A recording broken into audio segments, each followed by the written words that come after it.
რომელ მეტოქესთან თამაში იყო ყველაზე რთული და რატომ გამოირჩეოდნენ ისინი ამ ხელ? გულისხმობ კონკრეტულად ერთ მოთამაშეს. საკმაოდ რთული შეკითხვაა. ესპანეთიდან გამოვარჩევდი ვინისიუს ჯუნიორს.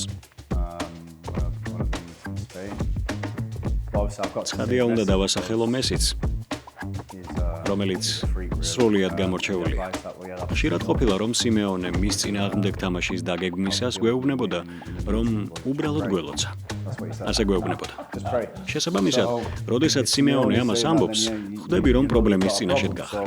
ვინაიდან ჩემი პოზიციის გათვალისწინებით ვსაუბრობ, ალბათ მაინც ვინისიუს ჯუნიორს დავასახელებდი. შენ რა სიტყოდი, დენ? ჩემთვის ასეთი იყო ადამა ტრაორე. ბრაიტონში მის წინააღმდეგ რამდენჯერმე მითამაშია და ძალიან სწრაფია, რომლის წინააღმდეგაც რამდენიმე კარგი თამაში ჩამიტარებია, თუმცა ძირითადად პირიქით ხდებოდა. ნიუკასლში გადმოსვლის პერიოდში გავიგე, რომ ის იჯარით გადავიდა ბარსელონაში და მაშინ ვამბობდი ჩემთვის, ყველაზე ბედნიერი დღე სწორედ ის იყო. ტრაორე რომ ბარსელონაში გადავიდა მეთქი. სამწუხაროდ შემდეგ მაინც დაბრუნდა. დიახ, უშუალოდ სისწრაფის გათვალისწინებით სწორედ მას დავასახელებდი. თუნდაც ძირითად შემადგენლობაში არ იყოს, 70 წუთზე შემოდის, როცა მე უკვე დაღლილი ვარ და მაინც საქმეს მირთულობს. ამიტომაც ჩემი პასუხია ადამა ტრაორე.